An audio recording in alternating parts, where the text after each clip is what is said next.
जसं धर्मवीर आनंदीकर साहेब म्हणायचे एकनाथ कुठे आहे, तसं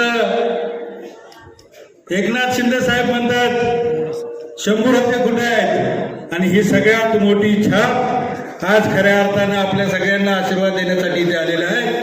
त्याचप्रमाणे मंचावर उपस्थित माझ्या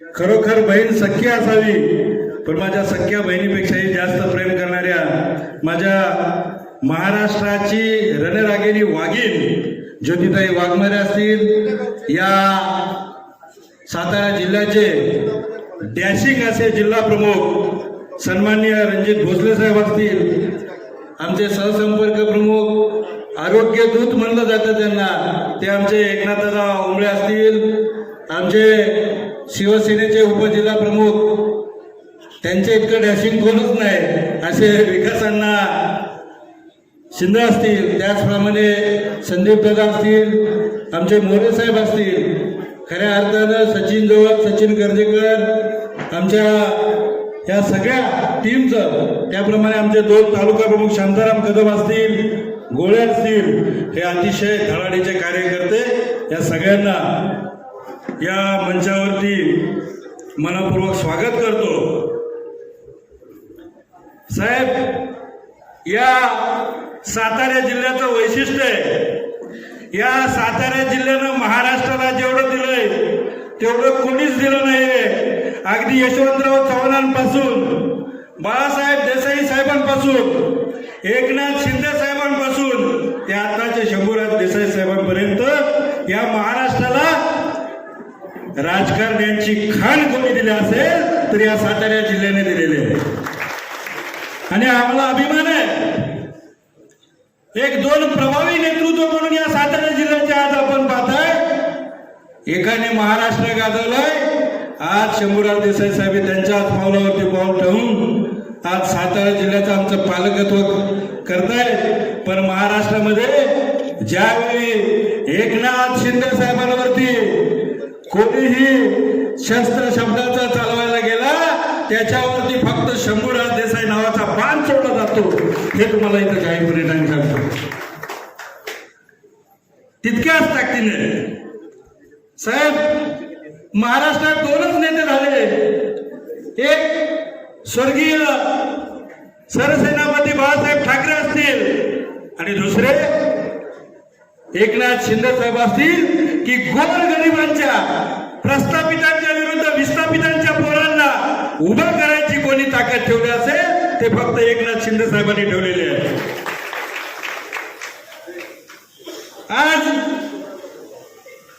या ठिकाणी खऱ्या अर्थानं आपण पाहिलं असेल तर ज्या महाराष्ट्राला अनाथांचा नाद भेटलाय साहेब, ती भूमी ताई तुम्हाला माहित नसेल, साहेबांचे वडील, साहेबांची आई एकनाथ शिंदे साहेबांची या बाजारपेठेमध्ये बाजार करायला 25 किलोमीटरवरून यायचे, 2 नद्या पार करून, 1 डोंगर पार करून, एवढं बळ असणारी माणसं आज महाराष्ट्राचं नेतृत्व करतायत. किती धैर्यशाली, किती काटक माणूस असेल. आणि म्हणूनच सांगतात, या महाराष्ट्रात करेक्ट कार्यक्रम कोण करत असेल ना, तर फक्त आमच्या या भूमीचा सुपुत्र एकनाथ शिंदे साहेब करेक्ट कार्यक्रम करण्यामध्ये सगळ्यात मावलं. खरोखर अतिशय खडतर परिस्थितीमध्ये यांनी या ठिकाणी आपण पाहिलं असेल. आणि म्हणूनच या महाराष्ट्राने, अख्ख्या संपूर्ण महाराष्ट्राने एकनाथ शिंदे साहेबांना एक सर्वसामान्य शेतकऱ्यांचा पोरगा, एक सर्वसामान्य कुटुंबातून, दरेगाव आपण बघितलं ना, दरेगाव किती लोकांनी बघितलंय? दरेगाव आमच्याच लोकांना इतक्या कमी माहिती साहेब, महाराष्ट्रातल्या लोकांना काय माहितीये? इतक्या खडतर परिस्थितीमधून या जावळीचा सुपुत्र तिथे जाऊन अख्ख्या महाराष्ट्रावरती राज्य करतो, सर्वसामान्यांच्या गळ्यातला ताईत बनतो. या महाराष्ट्रानं जेवढं प्रेम दिलंय साहेब, खरोखरच आमच्या जावळीची जनता फार हळवी आहे. आणि तितक्याच ताकदीनं तुम्हाला सांगतो, अतिशय सर्वसामान्य कुटुंबातून मी आलेलो आहे आणि तितकंच प्रेम या जावळीच्या लोकांनी माझ्यावरती पण केलेलं आहे. कुठेही विचारलं नाहीये कारण तुझ्याकडे काय आहे, फक्त एकच विचारलं तुझ्याकडे जिद्द किती आहे, आणि तिच्याची जिद्द बघून या जावडीचे सगळे वडीलधारे असतील, माझ्या मायमावले असतील, अतिशय पाठीमाग खंबीरपणे उभे असतात. मी तुम्हाला सगळ्यांना सांगतो की या जावडीचं रूपडं चेंज करण्यासाठी साहेब कोणाचीच गरज लागणार नाही. तुमचे आशीर्वाद आहेत, आदरणीय एकनाथ शिंदे साहेबांचे आशीर्वाद आहेत. पण मी सांगतो, या मायमाऊलींच्या भरोश्यावरती सांगतो, द्यायचा का देसाई साहेबांना शब्द? तुम्ही सगळ्यांनी हात वर करा. देसाई साहेबांना शब्द द्यायचा का? या जावलीमध्ये आपल्या भूमिपुत्राचं एकनाथ शिंदे साहेबांचं नाव रोशन करण्याचं आपण सगळ्यांनी वचन दिलंय. आणि नक्की सांगतो, या जावलीवरती भगवा ध्वज नक्की फडवल्याशिवाय आम्ही राहणार नाहीये. साहेब, या पश्चिम महाराष्ट्रामध्ये जावलीचा खऱ्या अर्थाने 1995ला अख्ख्या पश्चिम महाराष्ट्रामध्ये शिवसेना कुठं तयार झाली असेल तर ताई, लोकवर्गणीतून लोकांनी या जावलीचा पहिला शिवसेनेचा आमदार केला. आणि या मायमाऊलींनी प्रस्थापितांना कसं काढायचं ह्या मायमाऊलींनी दाखवून दिलेलं आहे. त्यामुळं पुन्हा एकदा त्या जावलीमध्ये नक्कीच शिवसेनेचा भगवा ध्वज फडकवल्याशिवाय आम्ही राहणार नाहीये.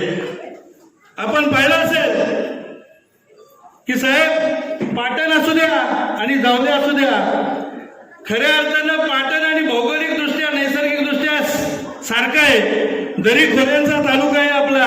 त्या दरीखोऱ्यांच्या तालुक्यामध्ये साहेब तुमच्यासारखी दूरदृष्टी या आमच्या अगोदरच्या कुठल्या नेत्यांना असती ना, तर या आमच्या पोरांचं भविष्य केलं असतं. तुम्हाला सांगतो, खऱ्या अर्थाने गावाच्या गावं उत्पन्नाचं साधन नसल्यामुळं मुंबईमध्ये जातात.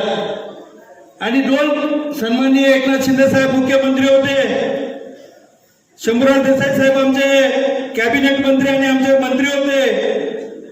त्या ठिकाणी दोघांनी ठरवलं, ह्या कड्या कोपऱ्यातल्या पोरांना आपल्याला उद्योगधंदा द्यावा लागेल. आणि नवीन महाबळेश्वर सारखा, महाबळेश्वर पासून जावली, सातारा, पाटणपर्यंत नवीन महाबळेश्वरचा प्रकल्प संकल्प हा कोणी आखला असेल तर या 2 सातारच्या सुपुत्रांनी. आणि खऱ्या अर्थाने तालुक्याला या पोरांना रोजगार देण्याचं काम आमच्या माध्यमातून होईल हे आश्वासन तुम्हाला या ठिकाणी देतो. साहेब, विजन जावली म्हणून आम्ही या तालुक्याची फार वाईट परिस्थिती आहे. विजन जावली म्हणून आम्ही या जावलीचं पर्यटनाच्या बाबतीत आम्ही ध्यास घेतला. आता मला वाटतं आमचे पत्रकार बांधव असतील सगळे, त्यांनी मला वाटते बातमी कोणीतरी दिली की निवडणुकीपुरते येतात. या जावलीला खऱ्या अर्थानं विजन दाखवलं असतं. 20 वर्ष सत्ता स्थापन करताय, आमच्या गावात पोरं राहिली नाही तर अक्षरशः वनवास भोगतायत तिकडं.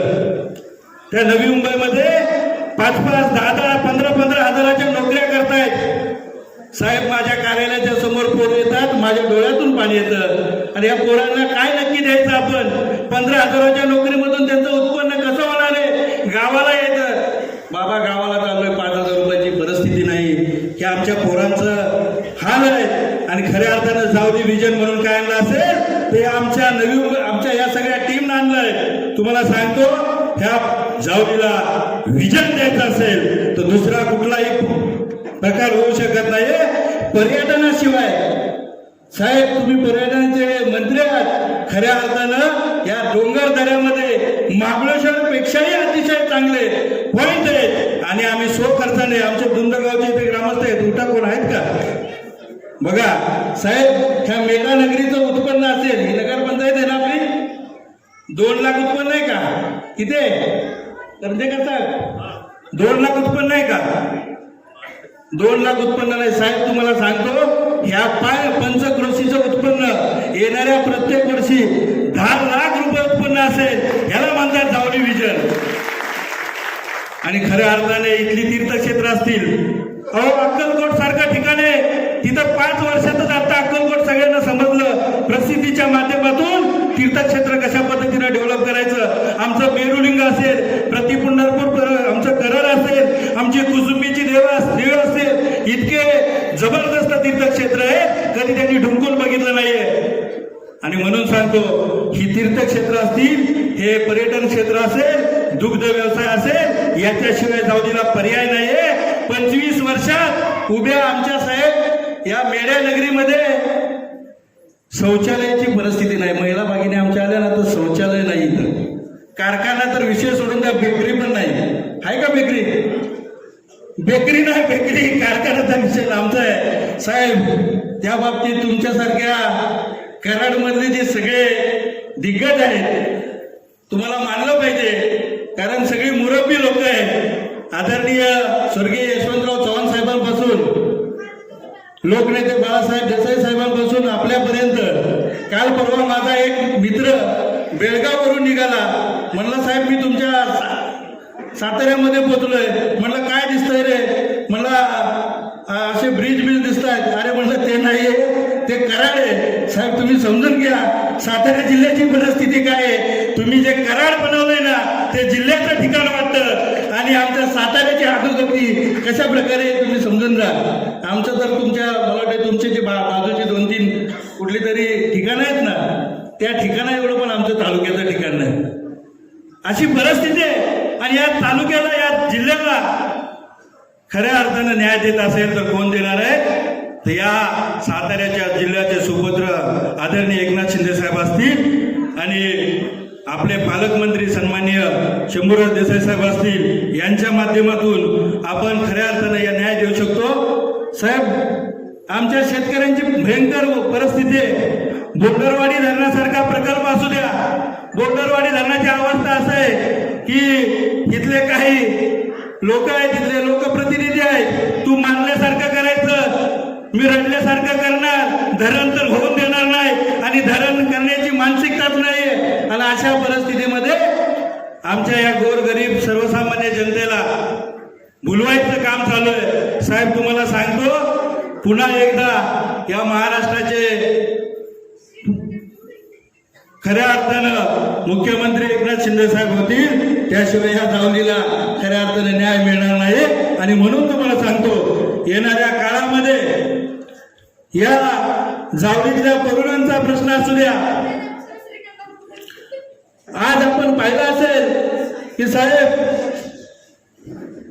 झोमॅटो असतो आपला, झोमॅटोची जी मुलं असतात ना, आम्ही एक सर्वे केलाय. सर्वे झोमॅटो, रिक्षा चालक, टॅक्सी चालक, ओला उबेर आणि माथाडी कामगार, ग्रॅज्युएट पोरं आहेत आपल्या तालुक्यातली, ग्रॅज्युएट.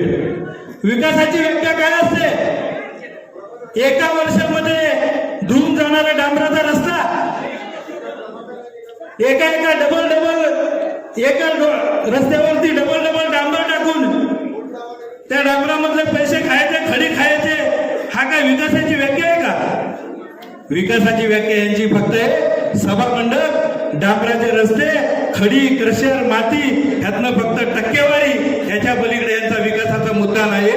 तुम्हाला सांगतो, अरे आपल्या गावाचे गावं ओस पडले, त्या गावामध्ये ताई सगळ्यात जास्त आमच्या गावांमध्ये पोरं आहेत का? इथं बघितलं का तुम्ही? बघा सगळ्या टोपीवाले दिसत आहेत, इकडे सगळ्या आमच्या माता भगिनी दिसत आहेत. मुलं किती आहेत बघा तुम्ही. माझ्या गावात 500 मुलं आहेत, 500. दिवाळीला फक्त 2-4 दिवसाची सुट्टी भेटते, जाऊन येण्याचा खर्च परवडत नाही म्हणून त्या 500 मुलातली 10 मुलं फक्त आली. तर अरे लाज वाटली पाहिजे आपल्या सगळ्यांना. विकास म्हणतो आपण, आमच्या ज्या डांबरावरती चालायला पोरच नसतील तर त्या तुमच्या विकासाला करायचं काय? आणि म्हणून तुम्हाला एकच सांगतो की या खऱ्या अर्थानं आपल्याला न्याय द्यायचा असेल तर शिवसेनेचा भगवा ध्वजाशिवाय आपल्याला पर्याय राहणार नाहीये. साहेब या ठिकाणी आपण पाहिलं असेल की बऱ्याच ठिकाणचे लोक असतात, पण आमच्या जावलीमध्ये आमच्या गरजा काय आहेत? गरजा तर आमच्या गरजा एवढ्याच आहेत की आमच्या खांद्यावरती हात टाकला, सेल्फी काढली, त्या आमच्या गरजा संपल्या. बरोबर आहे का नाही? अरे जावलीमध्ये एक सेल्फी काढली, एक फोटो काढला की आमच्या त्यांना माहिती आहे काय पुन्हा 2.5-2 वर्ष काय येत नाही, त्या धुंदीत असतं. त्याला माहिती आहे एकदा सेल्फी निघाल्या, फोटो निघालाय, आम्हाला आता पुन्हा कशाची गरज नाही. अरे झुकलेल्या माना, वाकलेल्या कमरा, कधी इतिहास घडवू शकत नाही. तुम्हाला सांगतो, इतिहास घडवायचा असेल तर वाघासारखी ढरकाळी फोडायला लागते आणि ती जावडीच्या प्रत्येक मातीच्या कणाकणामध्ये. मेळा ग्रामपंचायतीच्या बाबतीत असू द्या साहेब, अतिशय दयनीय अवस्था आहे. इथल्या घरपट्टीचा मुद्दा असू द्या, इथे एक दुकानदाराला दिवसाचं उत्पन्न, महिन्याचं उत्पन्न 10,000 असेल आणि त्याची घरपट्टी येते 25,000 रुपये. आता येडं होणार नाही का काय? कशाला नगर पंचायत पाहिजे आम्हाला? हा, सातारच्याला स्थगिती येते आणि मेळ्याला याला काय हाताला वात बीत येतो की काय? हा, म्हणून सांगतोय विरोधक सक्षम पाहिजे. आणि येणाऱ्या काळामध्ये आता साहेबांना मी एक पत्र दिलं, साहेबांनी सांगितलं येणाऱ्या काळामध्ये, सचिनराव तुमचा आग्रह होता 100% येणाऱ्या काळामध्ये, या 2-4 दिवसामध्ये या घरपट्टीचा मुद्दा कायमचा संपवल्याशिवाय शंभूराव देसाई साहेब थांबणार नाहीये. साहेब युतीच्या बाबतीतला असा विषय असेल, आदरणीय शिंदे साहेबांनी तुम्ही जो शब्द द्याल तो आम्हाला मान्य आहे. पण आता काल परवाच बघितलं असेल, गावागावामध्ये प्रत्येक सरपंचाला फोन केला, या तुम्ही जाऊ नका, मग काय प्रॉब्लेम होईल, तुमचं ऊस नेणार नाही, तुमचा पोरगा तिकडं ट्रान्सफर करेन, तुमच्या गावात विकास कामं केली जाणार नाही. अरे घाबरताय कशाला? अरे तुम्ही विकास कामं करत असाल तर घाबरताय कशाला? तर तुमच्या घाबरण्याची भीती आहे. तुम्ही सगळे त्या कॉन्ट्रॅक्टदारांपासून, ठेकेदारांपासून खडी, क्रशर, मातीमध्ये चोऱ्या करता, म्हणून तुम्हाला भीती आहे. ही जावडीची सुजन जनता तुम्हाला जागा दाखवल्याशिवाय राहणार नाही. म्हणून साहेब गावागावामध्ये फोन केले की कुणालाही जाऊ नका. इथल्या आमच्या मेळ्यामधल्या काही लोकांना सांगितलं, जाणीवपूर्वक बॅनर लावलेले, काढायला लावले. तुम्हाला सांगतो, आदरणीय एकनाथ शिंदे साहेबांचा, शंभूराज देसाई साहेबांचा सच्चा कार्यकर्ता म्हणून सांगतो, इथं नवी मुंबईमध्ये 10,000 कोटीचा भस्मासूर होता, भस्मासूर, त्याला टक्कर देणारा हा जावडीचा सुपुत्र आहे. तुम्हाला सांगतो येणाऱ्या काळामध्ये शंभूराज देसाई साहेब आमचे पालकमंत्री आहेत, आमचं पालकत्व त्यांनी घेतलेलं आहे. येणाऱ्या काळामध्ये देसाई साहेबांच्या नेतृत्वामध्ये या जावली तालुक्यावरती, आम्हाला माहिती आहे युती भीती करत नाही. मला वाटतं सकाळीच एका पत्रकाराने मला, इम्तियाजभाई तुम्हीच प्रश्न विचारला, सातारा जिल्ह्यामध्ये 5 आमदार बीजेपीचे आहेत. म्हटलं ते झाले कसे सांगा? शिवसेनेने मतं दिली नाही म्हणून झाले का? अरे आम्ही मतं दिली, आमचे कार्यकर्ते त्या ठिकाणी लढले म्हणून 5 आमदार झाले. आता आमची वाटा वागवण्याची वेळ आलेली आहे का नाही? मग आमचा वाटा जर का तुम्ही दिला नाही तर आमचा वाटा शिंदे देण्याची आमची हिंमत आहे. तुम्हाला सांगतो 50% दिले नाही तर आम्ही 100% घेऊ, एवढं तुम्हाला या ठिकाणी 100% सांगतो. साहेब फार वाईट परिस्थिती आहे याच्यामध्ये. आमचीच काही लोक, इथं माणूस बाहेर निघाला की अरे जाऊ नको, अरे जाऊ नको, अशा पद्धतीनं इथे एक वेगळी दहशत. तुम्हाला सांगतो, आमच्या काही पत्रकार इथं आलेले, तुम्हाला हात जोडून सांगतो, फक्त तुमच्याबद्दलच नाहीये, तुमचे सगळेच नाहीये, 70-80% खूप चांगले, पण 20% असे पत्रकार आहेत आमचे की त्या पत्रकारांच्या घरातला कोणतरी आमच्या जिल्हा बँकेवर आहे, जावली बँकेवर आहे, इकडचे तिकडे. वाईट परिस्थिती आहे. तुम्हाला हात जोडून सांगतो, लोकशाहीचा 4था स्तंभ म्हणून आपल्याकडे बघितलं जातं. अहो आपणच विकले गेलो तर ह्या गोरगरिबांना कोण न्याय देणार आहे? आणि तुम्ही सुजान सुज्ञ आहात. ह्या गोरगरिबांचे कधी प्रश्न मांडलेत का? आता उद्या बातम्या लागतील, अंकुश कदम जास्त बोलले, हे बोलले, ते बोलले. आणि आमच्या पोरांचे एखादी इंटरव्ह्यू घ्या मुंबईला गेलेल्या आणि लावा तुम्ही चांगल्या पद्धतीनं. त्या पोरांच्या डोळ्यांचा अश्रू बघा, खऱ्या अर्थानं तुम्हाला समज की हे कसे राक्षस इथे येऊन बसलेले आहेत. आणि म्हणून तुम्हाला एकच सांगतो, शेवटचं सांगतो की ज्या महाराष्ट्राला लोकनेते बाळासाहेब देसाई साहेबांनी खऱ्या अर्थानं लोककल्याणकारी जे योजना कोणी आणल्या असतील त्या बाळासाहेब देसाई साहेबांनी आणलेल्या आहेत. आणि त्यांचे वारस म्हणून साहेब शिवाजी पार्कचा शिवछत्रपतींचा अश्व, ताई तुम्हाला सांगतो, शिवाजी पार्कचा अश्वरूढ छत्रपतींचा पुतळा गेट ऑफ इंडियाला अख्खा जग जातं, त्या ठिकाणचा अश्वरूढ पुतळा सन्माननीय लोकनेते बाळासाहेब देसाई साहेबांनी लावलेला आहे. हा सगळ्यात आमचा अभिमानाची गोष्ट आहे. आणि त्यांचे वारसदार आहेत शंभूराज देसाई साहेब. आम्हाला माहिती आहे, आता जिल्हा प्रमुख बोलले, लढ म्हणल्यानंतर आमची पण सातारची भूमी आहे, लढायला कुठेही कमी पडणार नाहीये. आणि तुम्हाला शब्द देतो त्या बाळासाहेब देसाई साहेबांच्या अगदी स्मृतीला स्मरून सांगतो, ह्या जिल्ह्याचं कायापालट केल्याशिवाय आम्ही राहणार नाहीये. सगळे विषय असतील, परंतु साहेब मी तुम्हाला आता पण सांगतो, इकडं टोप्या किती दिसतात बघा, टोप्या आहेत ना टोप्या, आणि तिकडे आमच्या माय माऊली 50-60 वर्षाच्या किती दिसतात बघा. आमच्या पोरांचे हाल हे आहे.